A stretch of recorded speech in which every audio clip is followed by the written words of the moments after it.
Hello, and we are so excited to launch the Schmooze podcast live show, however you want to do it. I'm Daniel Geller. I'm Akiva Naiman. And we are so grateful to be sharing content with you. You know, while it would have been easy for us to just do this from across the country. Everyone else is doing that, though. Right. So obviously, I made the sacrifice to fly out here, and we're so looking forward to Akiva flying to Florida next week so we can film live. We are so excited. Akiva, what is on today's docket? What are we schmoozing into? The first thing that we're doing today is going to look up the word docket. As someone who grew up in Israel, I have no idea what that meant. I know the word locket. I know the word dock. I feel like it's probably the two words put together. Yeah. It's really a good thing you never Okay, good. So right, great. If you don't know us, maybe before we start talking about what we're going to talk about today, talk about ourselves. Everyone loves to talk about themselves. We're no exception. I'm Akiva. I grew up in Baltimore/Israel. Those are two different continents. Was mainly in Israel. Went to high school in Israel. Was a medic in the army in Israel. Became a rabbi in Israel. Did lots of other things in Israel. And moved to Oakland in 2011. And I currently run NCSY here in the East Bay. I freestyle rap. I juggle fire. I play basketball and ping pong, and I like reading and writing and eating chocolate cake. How about you, Daniel? Wow. Okay, that's a lot to keep up. Not at the same time. Really? Yes, I needed to. Really focus on the podcast. Did you say podcast? I said podcast, or at podcast. least I hope I said podcast. Yeah, I'm Daniel Geller. I'm from Boca Raton, Florida, or really not Boca Raton, Florida, but for all the out-of-towners who don't know where I live, Boca Raton is going to work. And I also have the great pleasure of loving Israel and not adding in Israel at the end of everything I do. So I work with communities and organizations, nonprofits like NCSY all over the country and trying to make them better, building out everything they're doing. And we're going to talk a lot in the podcast about, on a more serious note, what it means. Here's the docket. It's coming. That's okay. Really what it means to build in the community, make meaningful innovations and exciting community ideas. So that's coming to you. But back to me, because that's obviously what this is about. Right. And now hopefully we'll be coming live to you from Israel in a couple months, working through that like midlife crisis in my 20s. So moving countries, and it's gonna be fantastic. And hopefully I'll be able to keep up with Akiva's Israeliness at that point. So we're so looking forward. Gonna launch some great things. But for today, or really, you know what? Let's take a step back. We just did that. We're gonna take another step back. Right. For those keeping track at home, we are now two steps back. Right. So if you thought you were joining something to get ahead of the game, boy, are you mistaken. Why are we doing this? Okay, so fair question. There's so many podcasts out there. Why do we need another podcast? Two thoughts really came to our mind when we started talking about doing this podcast for the betterment of the internet world. That's you guys out there. One is there's so many new things happening right now around the country, around America, around the world. In the Jewish communities in light of the pandemic and all the other things that are happening that 2020 has thrown at us. And we thought that, we're very involved in the Jewish world, myself here in the Bay Area. We also both run summer programs. We're involved in various levels of Israel advocacy or Jewish education, engagement, etc. We interact with hundreds of teens every single month and families. And we're, I think, pretty well suited to tell everybody about the interesting ways that people are innovating to meet the challenges that 2020 brings. That was one. I'll leave you to talk about the other one. If only I could remember. The other one, you want to? I actually don't. The other one was just that this is something we're passionate about. That's a good one. As you can see, memory is not something Daniel is passionate about. Happens to be he actually has a much better memory than I do. I think. I can't remember. So we'll find out. But we're just passionate about this. We love to teach, and we actually only met pretty recently. But we both love to teach, and we both love to talk with the people, with everyone out there, seeing what everyone is saying, and hopefully share some good thoughts about the world. Really, when I call Akiva, like I call so many colleagues around the country, when I'm looking for new ideas and watching. I thought I was special. Okay. Well, get over yourself. Awkward. But the conversation really happened. Like, how are we innovating? How are we making this different and unique? And then someone said to me, I really wish I could be a fly on the wall for all your conversations. I said, hey. You could be a fly. Right. So we're creating that along the way. Very exciting. And just, every day you hear unique things, interesting things. Like I was reading just the other day, Singapore Airlines, which I don't know, obviously if you're not up to date on all aviation has to offer, Singapore Airlines actually offered something so crazy that I would have never thought of before, but it became some content I used, that in Singapore, because it's such a business-oriented country, and it's also an island, for those of you who don't know, I can't point to it on a map, don't worry. It's that way. Sure. They launched an initiative that what we'll call flights to nowhere. This idea that What was it? It doesn't offer it like that. That's the question. You go to the airport, you pack a bag, you check in, you put your bag under the plane, I'm guessing, I don't know, and then you get on the plane, fly around Singapore for a little while, and then just land back in the same airport you took off from. Because what's it say? Do you pay money? Yeah. How much? Like, oh, okay. So you really let's look up. Can we look up? Let's look it up. All right. Because Utah. Yeah, I mean, because multitasking is not something we can do, myself included. Yeah, why would anyone want to get on an airplane, take off, fly around for a few hours, and then land? It reminds me. I was watching Shark Tank. For those who watch Shark Tank, fantastic show. They had something called a no phone, and it was literally just a block of metal that was the shape of an iPhone. And it didn't do anything. It cost money? It cost money. It was, I think, $60 to buy a no phone. We are in the wrong business, and I'm telling you. I saw someone is selling plots of land on Mars for $15 for a square mile or an acre on Mars. Some guy made a website, and he's selling it, and he has sold 10,000 plots of land so far. Is he like the developer? No, he's just a guy who made he doesn't own Mars. So he's made a website and has made a lot of money doing this. I don't know how much it's at now, but I feel like we're in the wrong business. Like I have to laugh because like everyone's coming up with these ideas to make money and like really exciting things that show up in the news, and we're like, you know what we're gonna do? We're gonna create a podcast. We're original. We should just I don't know. We're also selling pet rocks that not only can sit but can stand as well, and they're fantastic listeners. $199.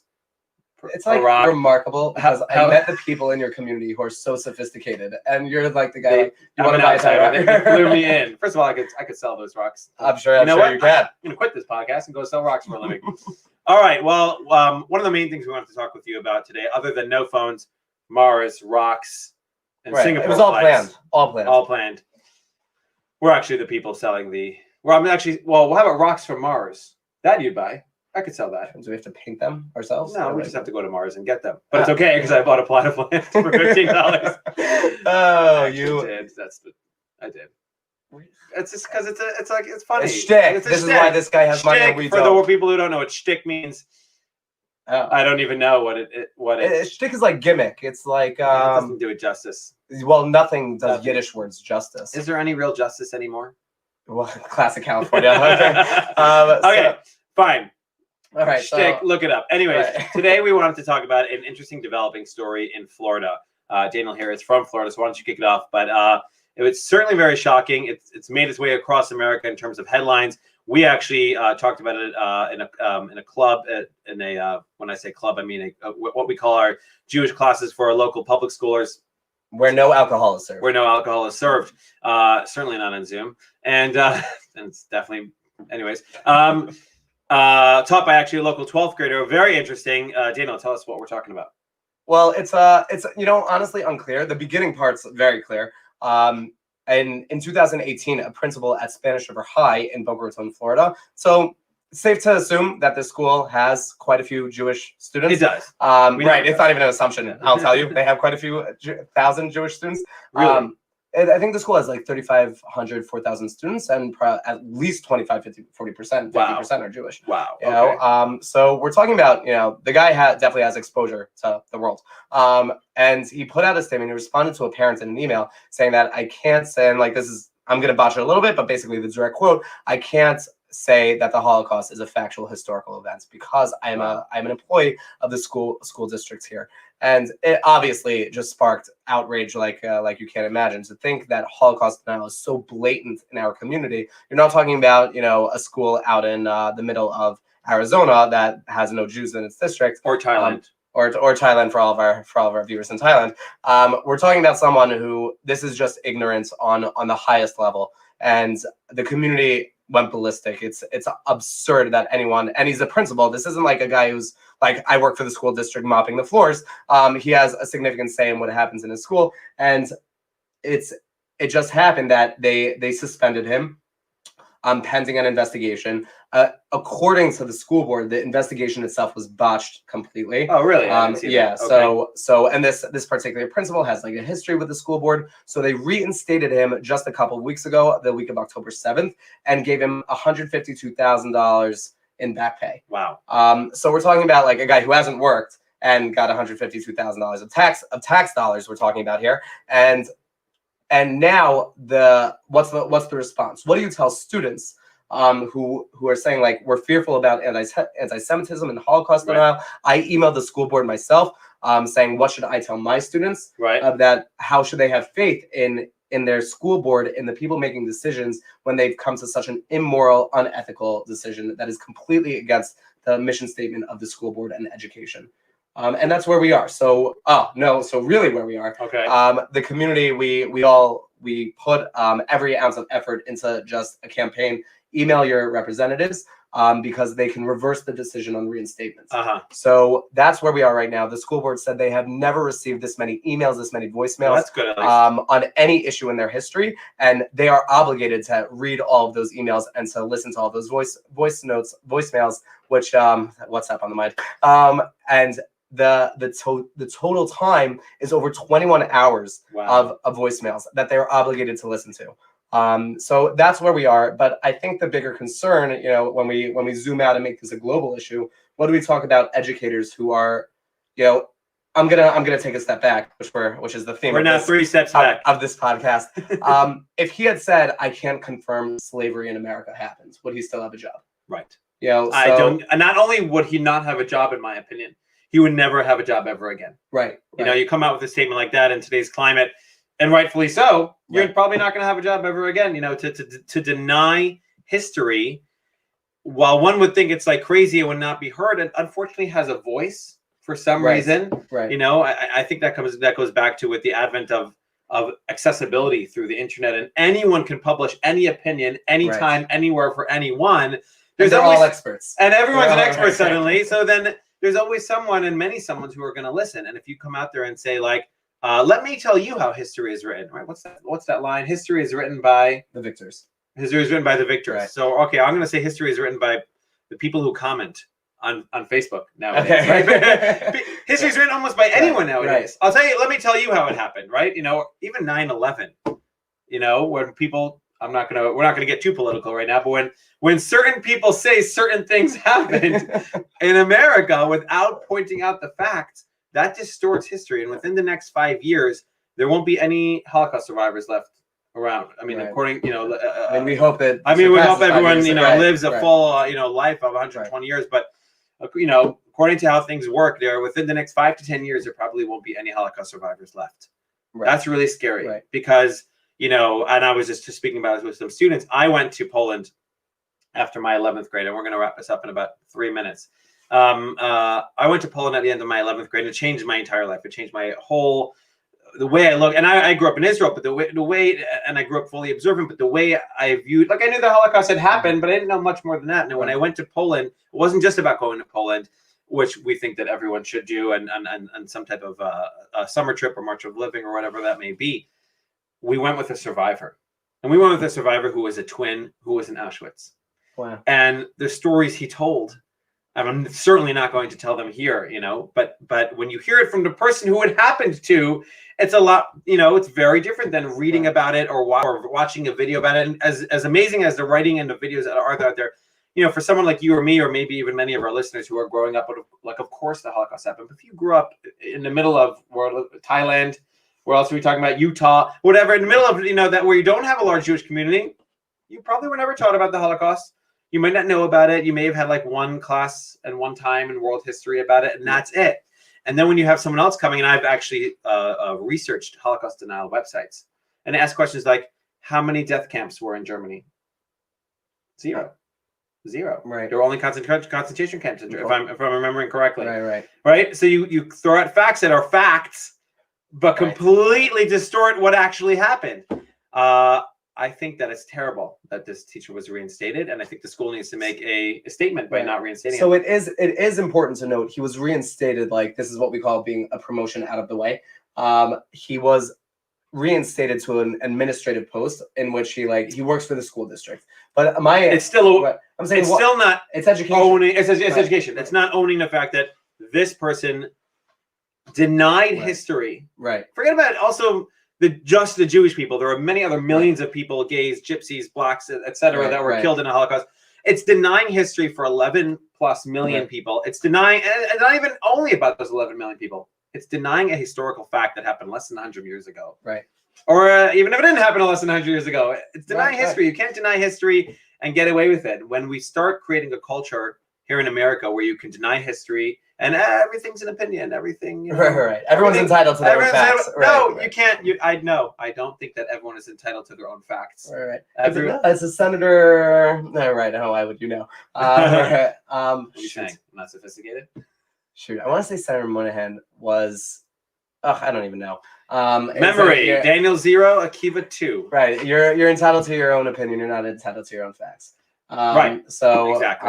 And that's really what we're living with right now. I would encourage everyone, and I think when we talk about action items, who you vote for, like I know the vote is the big topic. Hey, Akiva, is it a mitzvah to vote? Okay. Is it a mitzvah? So next week. Right, we've only been giving that share quite a few times, and by we I mean him. But when we talk about elections, we always think about top of the ballot. Who am I picking for president? Who's going to be like the most noticeable seats? But the people lower on the ballot who are deciding issues in your own district, very close to home, they make decisions that really impact you.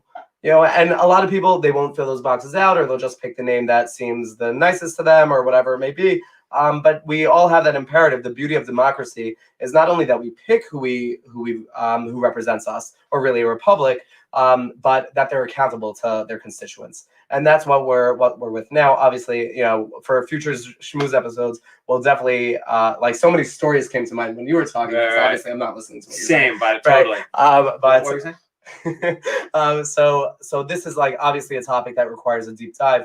And it's troubling in America. It's been troubling in Europe for decades now. And you're talking about Europe where it happens. Right. It was definitely. And do you know what is the largest growing Jewish community in the world right now? Oh wait, Berlin, Germany. By the way, I have to tell you, I know the community organizers in Berlin, Germany. Yeah. They're absolutely fantastic. I'm sure. I just think it's not shocking to me at all that that's the case. It's very shocking to me. Right. Why? You know why? Because like history repeats itself, but do we have to help it? Right. So history repeats itself, and it's for sure it's concerning. But I know members of the community. I was actually on a Zoom call with that community as they did a big fundraiser. I know Amitai flew out there. Like it's a great community. Check that out. Amitai, shout out on the schmooze. Shout out on the schmooze. It's a big it's a big move for him. But they were saying, like, members of their community who grew up, Berlin, while you don't think of it as the epicenter of Judaism, in Europe it is. So for them to be able to say, like, I grew up in, they're listing cities that I can't pronounce, but in essence, all over Europe, and I didn't think Judaism was in it. Like, I didn't think Judaism had a future, and then I came to Berlin to find out it's so much more. Really? And I think that is off topic, but we want to know from you. Go post in the comments. What do you think? Do you think that the school should have reinstated him? Do you think that the school should not have reinstated him? And do you think that maybe the school should now rescind their reinstatement and say this teacher is out? What do you think the school should be doing, and why? And that's to wrap up that piece. I think it does. Otherwise, we won't be biased in our opinion, right? We're known for talking well past our time limit, so we're gonna restrain ourselves here. We're gonna wrap this up. Wow, we're at 19 minutes. Okay, we're gonna wrap up every schmooze session with a interesting halachic question, a question that will touch upon Jewish law, Jewish ethics, Jewishness. Here's the question. Daniel, being the guy that he is, left his backpack in the middle of a public area. Okay, so we are a mall. A mall. I was going to be like a high school. Okay. No one does it anymore. It's not funny. So in the public, in the hallway, Daniel leaves his backpack. He wants to go get a drink. He goes to the vending machine. He leaves his backpack and he puts his iPad on top of his backpack. Very clear that it's there. I come walking along. I'm totally not watching where I'm going. I'm on my phone. I'm talking to my friends. I'm shaving, all the things I typically do while walking through a high school corridor. Right. Maybe before, a podcast, you could shave and then. Yeah. Okay. So thank you, Daniel, so much for pointing that out. Anytime. Don't get me started. And I bump into his backpack. The iPad goes flying and gets smashed. Ooh. You come back and you're like, bro. And I'm like, we should start a podcast. That's not what I say. Right. I would never say bro. I say bro back. Question is, who has to pay? Do I have to pay at all for the iPad? Try to answer in the comments. And we'll tell you the correct answer next week. Well, now I can't wait till next week's schmooze. Oh my gosh, me neither. It's almost as if it's by design. I feel like we were being biased again, though. Oh, okay. Take care, everyone. So good till to be next here week. with you. We should have we should have a line that we say at the sign end. off. Yeah, sign off. Like, okay. So tune in next week for also our sign off at Not the Force. Okay. Like then we're gonna end here. Right. Okay.